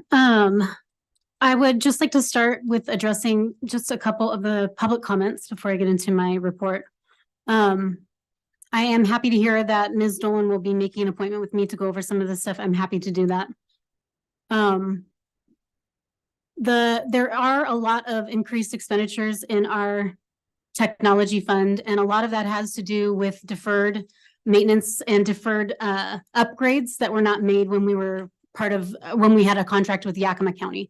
One of the reasons we moved to having our own staff is because we were years and years and years behind, unfortunately. And in doing that, it does cost quite a bit of money to get us up to date. But then in addition to that, we do have to put money aside for future capital improvements. So all of those, some of the money that shows as a capital expenditure out of that fund is something that is going in for future capital as well. So I'm happy to go over that fund in more detail. And at our retreat, hopefully we'll get a chance to go over all of the funds so that you guys kind of understand what each fund does. Let's see, Ms. Niemeyer mentioned wanting to understand the minimum fund balance for the water fund. We do have a minimum fund balance for all of our operating funds that typically runs at 60 days. So it's about 16.5% of each operating fund. So an operating fund being one that does work, has maintenance and staff and all the different things going on in it, not just something that does capital improvements. So the amount for the water fund based on our operating costs right now should be just shy of $500,000. And we were down in that $200,000 to $300,000 range, which is where the concern came from. And the way in which the fund got to that point, it had a healthy fund balance until the city elected to self-fund the 6th Street project. And that project was a street project, but there were really old pipes in that same area. And so the city elected to use the fund balance that had been accrued in that fund in order to do those water improvements at that time. Unfortunately, it drew that balance way down. And so one of the things that we'll discuss at the next study session when they give the water system plan will be HLA. We'll have somebody here to give you guys that water system plan, and he'll go over some of those issues with the minimum fund balance and the upcoming projects and what the city's plan is for funding those as we move forward. Let's see. The comment that Ms. Hart made about knowing where the skeletons are buried, I assure everyone that I do not know where any skeletons are buried. Let's see. In regards to an outside third-party audit, the only opposition that I've ever had to that audit was why we had a need for it. But because these allegations of financial issues have not gone away, I absolutely have no problem with us paying for an outside audit. But I would like to make you aware that the state auditor's office, we just had our wrap-up meeting for our 2021-2022 audit. They have completed that audit. We had the meeting on Thursday, and they are ready to close that out with no findings, no management letters, and no recommendations. They would like to schedule, or they have scheduled an exit conference for us on March 13th, and that will be held from 1:30 to 2:30 here in this room. And so if we have, typically we have 3 or less council members there so that we don't have to notice it as a public meeting. But considering the, all of the talk about this for the last year, I highly suggest that everyone attend who can, and that we do notice it as a public meeting and invite the public to attend that meeting. That, like I said, that audit period goes through the end of December of 2022. So the period for 2023, that audit will begin in June of this year. And so hopefully we'll have that one done before the end of the summer. So just FYI that those are coming up. And let's see. Additionally, it looks like I was able to get a response from all of the council members on the Finance and Administration Subcommittee. So we'll be having a meeting this week on Thursday from 4 to 6. Typically, those meetings don't have any public participation. They're more informational. So I wasn't planning on posting it or doing any open public meeting things or having the public there. I just wanted to make sure with the members of that subcommittee that you were comfortable with that, because I absolutely understand that the citizens would like transparency when it comes to financials, but I don't know if that's necessarily the right forum, but I'm open to it if it is. And then we just need to figure out a place to hold it that will accommodate. And that's pretty much all I've got. And just so that everybody knows that these subcommittee meetings are for the benefit of council, to help council understand what staff is working on, especially in this particular case, the finance department. So it is to help council understand what's going on, so that when we're at the meetings, we are all more knowledgeable. Council can take a couple minutes and explain what they've learned to the rest of council.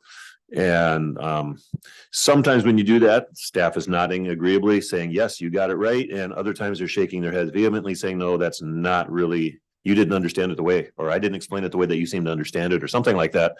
But at any rate, it's for council to understand things, what's going on. So it's not generally considered a public meeting.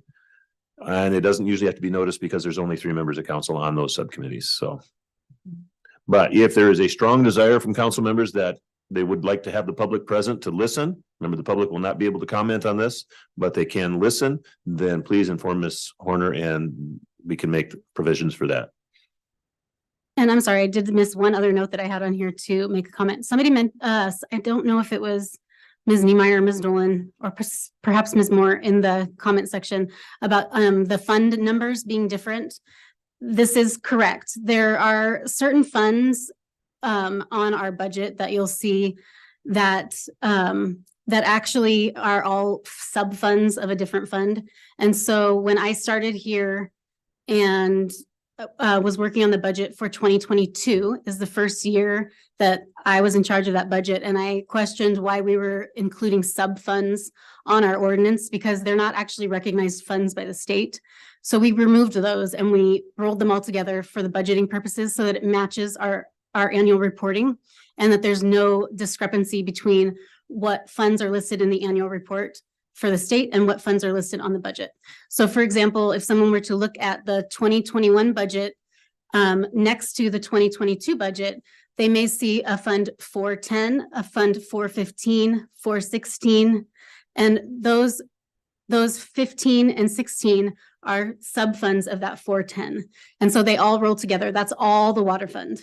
The 420 fund has a 421, 425, 426, but all of those roll together into that 420 fund. So listing them independently on the budget prior to 2022 was not the correct way to do it. But unfortunately, due to a limitation of our software, that's how it comes out of the system automatically. But since then, in order to make it align with the annual report, I have been rolling those funds together so that it is accurately reflected. But I'm happy, like I said, to go over any of those other details with other people. And if that didn't answer the question, I apologize. And I'm willing to stay after to answer more questions. Thank you, Ms. Horner. I also just wanted to say, I don't know if you've all met Dennis Knight. He's our technology systems manager. He and Lucia are both going to start attending all of our council meetings and being able to give reports on their departments. Because while they're not in a director role, they do have that leadership role over their individual departments and understand the projects and the tickets and things that are going on in those departments. So you'll see both of these faces going forward, and I will give Dennis the opportunity to chat. Thank you, Mr. Mayor and City Council. Right now, what we're working on is security for the cameras, network, and the computer systems that we all use around here. We're also working on wrapping up the WCIA documentation that we had to fill out for our insurance form. I'm finishing that, wrapping that up. And also normal day-to-day tickets that we have to complete, working with vendors and also our own users and stuff like that. Thank you, sir. Ms. Navarro. Good evening, everyone.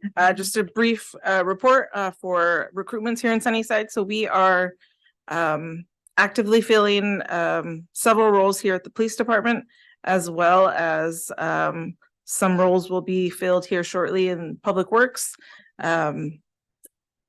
Interviews and recruitments are all still happening, and our seasonal maintenance ad has gone out live on our website. That position is filled between April and October for seasonal maintenance workers. And so everything's still rolling along. I hope to have firm numbers for you at next meeting. Thank you. Ms. Horner. I forgot to mention one more thing that I should have asked Lucia to mention. We were unable to get the budget amendment put together for you guys in time for this meeting for those 2 frozen positions that you handled last time. But I want to make the council very aware that there is no effort to hire those positions at any time right now. And so if we can get that budget amendment to you guys before the end of next month, we'll do that. Otherwise, we'll just include that in the first quarter budget amendment. But either way, there's no ongoing effort at the city right now to fill any of those positions, just for your peace of mind. Thank you. Thank you for that. And Madam City Clerk. We're still waiting for the equipment for the interpreting services. We just continue to clean up our records and many records requests, fulfilling those. Just doing regular city clerk work. Thank you. And Mr. Sanchez, you had some. Okay, Ms. Vasquez. Yeah, I had one more update and a comment that Trevor just reminded me of. All right, you may go. So I too was able to attend the Sunnyside Economic Development, the small business resource event, and it was a really great outcome. I, however, was very appalled with the fact that Councillor Hart, when Trevor mentioned her name that was listed on the presentation and her name was listed, she was not present, and every other member on the board was present. So it was just very shocking to me for the reason that she was very eager to have this position in this commission. Okay. To be on this commission. And I was there, I was able to network and socialize and meet a lot of business owners, build new connections, and even share some resources that I had with them. And it was brought to my attention that some members on that commission were also a bit disappointed with the lack of her presence being there.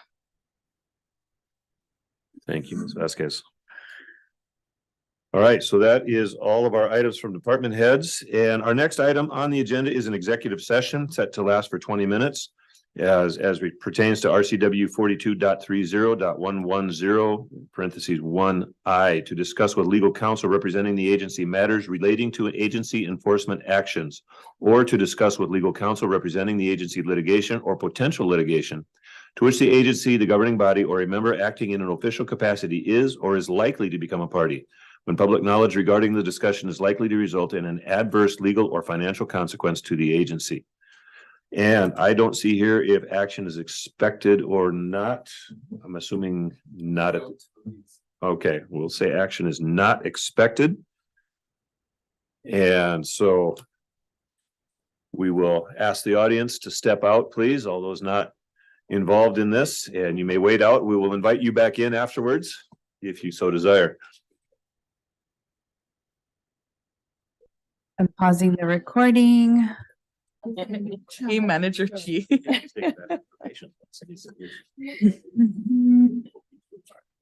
Now drive across city, pay your bills. Oh my God. Day's work right there. Well, patience is not my forte and I have to work on it anyway. It's one of the virtues that we're supposed to be good at. You have to do that. I don't do well at it still. And me either. My getting older isn't helping me in the wisdom department. I'm good How at many it. people stayed? Oh, I don't know why there's no action. And people take the opportunity to vote for the door. Well, I don't. We're back in open session. And at the conclusion of the executive session, no action is to be taken. Next item on our agenda is adjournment. There being no further business to come before council, and if there's no objection, this council meeting is adjourned at 8:59. Thank you, everybody, and good night.